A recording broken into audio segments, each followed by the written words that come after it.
Hello दोस्तों, कैसे हो? आई होप सब ठीक होंगे। दोस्तों, अगर आप SGPGI लखनऊ एग्ज़ाम 2025 में हॉस्पिटल अटेंडेंट और OT असिस्टेंट की अगर आप तैयारी कर रहे हो तो हमारा ये चैनल आपके लिए वेरी वेरी इंपॉर्टेंट है। और ये क्लास हॉस्पिटल अटेंडेंट के लिए CPR का टॉपिक हम करेंगे। हालांकि ये OT वालों के लिए भी इम्पोर्टेंट है। CPR में कंप्लीट थ्योरी कंप्लीट करेंगे। उसके बाद इसके 50 क्वेश्चन यानी प्रैक्टिस के लिए आपको व्हाट्सएप पे मिल जाएगा। ऑलरेडी हमने इसी नाम से व्हाट्सएप भी बना रखा है, इसी चैनल के नाम से व्हाट्सएप भी बना रखा है। जो व्हाट्सएप ग्रुप से नहीं जुड़ा है या व्हाट्सएप ज्वाइन नहीं किया तो अभी आप इसी नंबर पे व्हाट्सएप मैसेज कर सकते हो, तुरंत आपको PDF मिल जाएगा। और भी नोट्स आपको एक्स्ट्रा मिलेंगे जो पहले हमने कल क्लासेस कंप्लीट करवा रखी हैं। चलो हम स्टार्ट करते हैं। CPR थोड़ा सा मैं मेरे बारे में बता दूं। मैं विक्रम स्वामी, सेलेक्टेड इन एम्स और अदर 8 कॉम्पिटिटिव एग्जाम्स क्वालिफाई। तो जितना मेरे को नॉलेज है कंपटीशन के बारे में उतना मैं आप तक पहुंचाने की पूरी पूरी कोशिश करता हूं।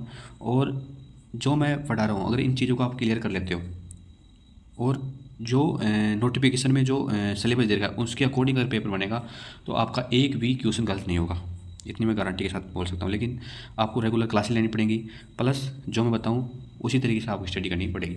चलो हम स्टार्ट करते हैं। CPR यानी CPR की फुल फॉर्म जो होती है ना वो इंपॉर्टेंट है, याद रखना। Cardio pulmonary resuscitation. CPR की फुल फॉर्म क्या होती है दोस्तों? Cardio pulmonary resuscitation. आगे हम स्टार्ट करते हैं। CPR क्या है? CPR के बारे में पढ़ना जरूरी है। CPR की फुल फॉर्म हमने देख ली कि कार्डियो पल्मोनरी रिससिटेशन होता है। अब इसके बारे में क्या होता है CPR, क्यों CPR दिया जाता है, इसका उद्देश्य क्या होता है, इन चीज़ों के बारे में थोड़ा सा देख लेते हैं। CPR एक आपातकालीन उपचार है। CPR क्या है? एक आपातकालीन उपचार है। इसमें छाती पर दबाव यानी चेस्ट कंप्रेशन और कृत्रिम सांस यानी आर्टिफिशियल ब्रीथिंग देकर दिल और फेफड़ों की क्रिया को चलाने की कोशिश की जाती है। यानी CPR में क्या करते हैं? छाती पर दबाव डालते हैं, प्लस कृत्रिम सांस देते हैं मुंह से। इनसे क्या होता है, जो दिल और फेफड़े की क्रिया को चलाने की जो प्रक्रिया है इसे क्या बोलते हैं? CPR बोलते हैं। जब दिल की धड़कन और सांस दोनों बंद हो जाते हैं तो हमें CPR देना चाहिए। मरीज का दिमाग 4 से 6 मिनट में मरने लगता है। यानी मरीज का जो दिमाग है, यानी दिल की धड़कन रुक गई, सांसें रुक गई, तो मरीज 4 से 6 मिनट में ख़त्म होने लगता है या मरने की स्थिति हो जाती है। 4 से 6 मिनट में, ये आंकड़ा थोड़ा सा याद रखना। क्या टाइम है इसका? 4 से 6 मिनट के अंदर हमें CPR देनी ही पड़ेगी। अगर आप उस टाइम इमरजेंसी में अगर आप CPR नहीं दोगे या मरीज को हॉस्पिटल पहुंचाने हॉस्पिटल पहुंचाओगे तो टाइम लगेगा, 20 मिनट लग सकते हैं, आधे घंटा भी, 1 घंटा भी लग सकता है। उस टाइम में आपको CPR देना ही पड़ेगा। अगर CPR दे दो तो मरीज की जान बच जाती है, इसलिए CPR बहुत ज़रूरी है। आगे हम बात, ये तो हमने CPR के बारे में देख लिया कि CPR क्या होता है। अब CPR कब देना चाहिए ये भी देखो। दिल रुक जाना यानी दिल की धड़कन रुक जाए, इसको बोलते हैं कार्डियक अरेस्ट। दिल की धड़कन रुक जाना इसको क्या बोलते हैं? कार्डियक अरेस्ट बोलते हैं। जो मैं आपको इंग्लिश वर्ड भी साथ लेके आया हूँ वो जो इंपॉर्टेंट है इनको थोड़ा सा याद ध्यान में रखना है। अगर एग्जामिनर थोड़ा टफ क्वेश्चन टफ पेपर बनाना चाहे तो इंग्लिश के जो वर्ड है वो उसमें घुसा देता है। तो इसलिए इंग्लिश के जो वर्ड है ना ज़्यादा नहीं लेके आ रहा, जो इंपॉर्टेंट है वही लेके आता हूँ, इनको याद रखना। दिल रुक जाना इसको क्या बोलते हैं? कार्डियक अरेस्ट बोलते हैं। सांस रुक जाना इसको बोलते हैं रेस्पिरेटरी अरेस्ट। इसको क्या बोलते हैं? रेस्पिरेटरी अरेस्ट बोलते हैं।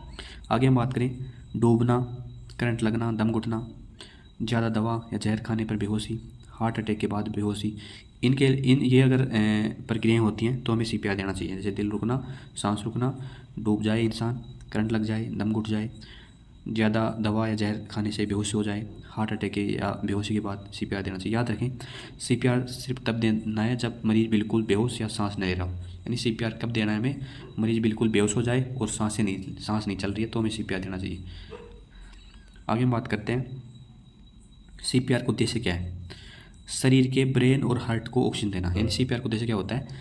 शरीर का जो ब्रेन होता है या हार्ट जो होता है ना उसको ऑक्सीजन देना, इसका उद्देश्य होता है। शरीर का सर्कुलेशन बनाए रखना या शरीर में जो खून बहता है उसका सर्कुलेशन बनाए रखना, ये भी इसका उद्देश्य होता है। आगे हम बात करें, मरीज को जीवित रखना जब तक कि डॉक्टर या उन्नत इलाज न मिल जाए।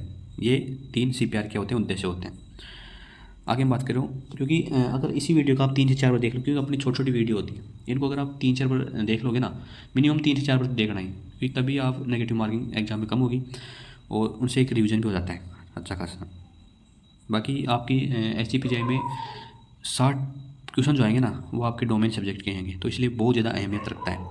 और जैसे ही ये जल्दी से हम कवर करवा देते हैं, उसके बाद रेगुलर 5-7 दिन के बाद हम रेगुलर करंट अफेयर और GK भी क्लास स्टार्ट करेंगे। लगभग अभी हमारे पास 1 महीने का टाइम है, तो लगभग करवाने की कोशिश करूँगा। सीपीआर के स्टेप्स क्या होते हैं? देखो सीपीआर के 3 स्टेप्स होते हैं। इसको बोलते हैं कैब रूल, यानी सीपीआर के स्टेप्स में याद रखना कौन सा रूल है? Cab rule. अब इसकी फुल फॉर्म याद रखना। सी का मतलब होता है सर्कुलेशन, ए का मतलब होता है एयरवे और बी का मतलब होता है ब्रीथिंग, यानी सर्कुलेशन, एयरवे और ब्रीथिंग, ये इसकी फुल फॉर्म होती है, याद रखना।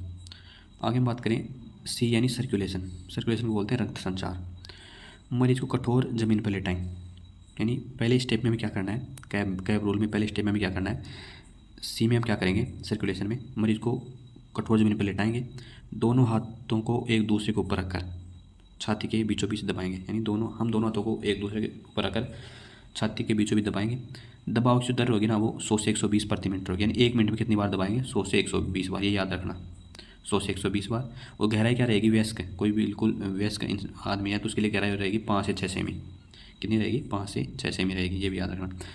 और 30 दबाव दें, यानी 30 हमने दबा दिया, उसके बाद हम एक बार सांस देंगे उसको, फिर हमें क्या देंगे? कृत्रिम उसको सांस देंगे मुंह से। तो ये होता है सर्कुलेशन। सर्कुलेशन के बाद में आएगा एयरवे, श्वसन मार्ग खोलना। सिर को पीछे झुकाएंगे, ठोड़ी को थोड़ा सा ऊपर उठाएंगे और मुँह नाक से गंदगी या रुकावट हटाएंगे जिससे वो प्रॉपर सांस ले सके। इसके बाद आता है ब्रीथिंग, यानी सांस देना। अगर मरीज सांस नहीं ले रहा है तो मुँह या मास्क से 2 सांस देंगे, यानी मरीज सांस नहीं ले रहा तो क्या करेंगे? मास्क लगाएंगे और फिर उससे मुँह से सांस देंगे, 2 बार सांस देंगे। हर सांस लगभग 1 सेकंड तक देंगे, यानी लगातार 1 सेकंड तक सांस देंगे। अनुपात क्या रहेगा? यानी 30 बार हमने दबाया, उसके बाद 2 सांस देंगे, यानी 30:2 का अनुपात रहता है वयस्क में। बच्चों में 15:2 का रहता है और वयस्क में 30:2 का रहता है। 30 बार दबाएंगे, उसके बाद 2 बार हम क्या देंगे? सांस देंगे। एक सांस कितनी? 1 सेकंड तक लगातार देंगे। आगे हम बात करें, अब अलग अलग उम्र में सीपीआर किस तरीके से दिया जाता है, ये इंपॉर्टेंट है, इससे अक्सर क्वेश्चन पूछ लेता है। क्वेश्चन इस तरीके से पूछ लेता है कि वयस्क में सीपीआर का अनुपात क्या है, या कितनी बार देंगे, कितनी गहराई तक देंगे, इस तरीके से। देखो वयस्क में सीपीआर जो होता है ना वो किस अनुपात में देते हैं? 30:2 में देंगे, यानी 30 बार तो दबाएंगे और 2 बार सांस देंगे। तो सांस कितनी बार देंगे? 2 बार वयस्क में। तरीका क्या रहेगा? दोनों हाथों का तरीका रहेगा, दोनों हाथों से हम सीपीआर देंगे। गहराई क्या रहेगी? कितनी गहराई तक हम दोनों हाथों से दबाएंगे? तो 5 से 6 सेमी। कितनी सेमी रहेगी वयस्क में? 5 से 6 सेमी। थोड़ा सा कट गया है साइड में पीडीएफ में तो, लेकिन कोई दिक्कत नहीं, मैं वैसे बता दूंगा। 5 से 6 सेमी तक गहराई रहेगी। अब कोई बच्चा है, बच्चा यानी 1 से 12 साल तक का कोई है तो उसको बच्चा बोलेंगे। तो उसकी जो क्या रहेगी दर? 30:2 ही रहेगी, 2। और एक उसको बच्चा है तो उसको एक हाथ से सीपीआर देंगे। और गहराई कितनी रहेगी? 4 से 5 सेमी। इसमें गहराई कितनी रहेगी? 4 से 5 सेमी रहेगी। कोई शिशु है यानी 1 साल से छोटा है ना तो उसको शिशु कैटेगरी में आता है वो, तो उसका अनुपात 30:2 रहेगा। और उसको जो सीपीआर देंगे वो 2 उंगली से देंगे। कितनी कितनी सेमी तक दबाएंगे? 3 से 4 सेमी तक दबाएंगे। तो याद रखना, वयस्क में दोनों हाथों से, बच्चा है तो एक हाथ से और शिशु है तो 2 उंगलियां से। गहराई वयस्क में 5 से 6 सेमी, बच्चा में 4 से 5 सेमी और शिशु में 3 से 4 सेमी, ये गहराई होगी। आगे हम बात करें हैंड्स ओनली सीपीआर, यानी सिर्फ दबाव। अगर मुँह से सांस देना संभव न हो तो सिर्फ छाती पर दबाव करें। अगर मुँह से प्रॉपर हम सांस नहीं दे पाए तो छाती पर तो दबाव हमें रेगुलर करना है। दर क्या रहेगी? 100 से 120 रहेगी प्रति मिनट। यह तरीका आम लोगों के लिए बहुत उपयोगी है। अब सीपीआर कब रोकें? कब हमें सीपीआर रोकनी चाहिए? देखो जब मरीज खुद सांस लेने लगे तब हमें सीपीआर रोकना है, वरना में रेगुलर जब तक मरीज को हम हॉस्पिटल नहीं पहुंचा दें तब तक हमें लगातार सीपीआर देनी है। जब डॉक्टर या मेडिकल टीम आ जाए तब हमें सीपीआर रोकना है, या जब मरीज खुद सांस लेने जाए तब रोकना है। जब एईडी उपलब्ध हो तब रोकना है। एईडी क्या होता है? देखो एईडी एक मशीन होती है, हॉस्पिटल वगैरह मिल जाती है जो ऑटोमेटिक सीपीआर देती है। तो एक एईडी मशीन होती है, ये क्या होती है? मशीन होती है सीपीआर देने के लिए। अब जब रिसोर्स बहुत थक जाएं तब हमें सीपीआर रोकना है, बाकी रेगुलर हमें सीपीआर देना है। आगे बात करें सीपीआर से जुड़ी जरूरी बातें जो मैंने इसमें एक्स्ट्रा जोड़ दिया। देखो full form cardiac pulmonary resuscitation होता है। अनुपात 30:2 का अनुपात होता है, यानी 30 तो हम कंप्रेशन करेंगे, 2 बार क्या देंगे? ब्रीथ यानी सांस देंगे। दर क्या रहेगी? 100 से 120 प्रति मिनट रहेगी। गहराई के बारे में बात करें तो वयस्क में कितना रहेगा? ये जो बता रहा हूँ ना एक्स्ट्रा लास्ट में, ये आई हुई क्वेश्चन है सारे। वयस्क में 5 से 6 सेमी, बच्चा में 4 से 5 और शिशु में 3 से 4 सेमी। आगे हम बात करें सीपीआर देने से जीवन बचने की संभावना 2 से 3 गुना बढ़ती है, यानी सीपीआर देने से जीवन बचने की संभावना कितनी बढ़ जाती है? 2 से 3 गुना बढ़ जाती है। ये भी क्वेश्चन आया हुआ है। आगे हम बात करें CPR शुरू करने का समय सबसे महत्वपूर्ण क्या है। बेटर यानी CPR शुरू करने का समय सबसे महत्वपूर्ण है। अब हम आगे बात करें कैब रूल। CPR में कैब रूल काम में आता है, जैसे सर्कुलेशन, एयरवे और breathing, push hard, push fast या डोंट स्टॉप। इसका मतलब क्या हुआ, देखो पुश हार्ड यानी ज़ोर से दबाव देना है, पुश फास्ट का मतलब तेज़ी से दबाना है, और डोंट स्टॉप नहीं रुकना है। यानी जब तक मरीज़ खुद सांस नहीं लेने लग जाए या हॉस्पिटल नहीं पहुंच जाए तब तक हमें लगातार CPR देना है, नहीं रुकना है। यानी ज़ोर से देना है, तेज़ देना है और लगातार देना है, रुकना नहीं है। ब्रेन डेथ शुरू हो सकता है। या देखो CPR अगर हम नहीं देंगे तो 4 से 6 मिनट में प्रॉपर ऑक्सीजन वगैरह नहीं पहुंच पाएगी मस्तिष्क तक या फेफड़ों तक, तो ब्रेन डेथ होने की संभावना रहती है, और ये 4 से 6 मिनट में इसका एक टाइम होता है। CPR गोल्डन टाइम जो होता है ना, वो पहले 4 मिनट होते हैं। यानी पहले जो 4 मिनट है ना, वो CPR गोल्डन टाइम होता है। इसमें अगर व्यक्ति को CPR मिल जाता है तो उसके जीने की संभावना बढ़ जाती है, और CPR अगर लगातार रखते हैं तो वो हॉस्पिटल भी पहुंच सकता है। तो ये CPR के बारे में हमने जो भी इम्पोर्टेंट है वो कवर कर लिया है। बाकी इसके क्वेश्चन जो है, प्रीवियस क्वेश्चन जो है और इम्पोर्टेंट जो क्वेश्चन है वो आपको व्हाट्सएप ग्रुप में मिल जाएगा। बाकी जो नए हैं चैनल को सब्सक्राइब कर देना, प्यारा से कमेंट कर देना, क्योंकि पैरामेडिकल एग्ज़ाम के लिए हमारा चैनल बहुत बहुत ज़रूरी है।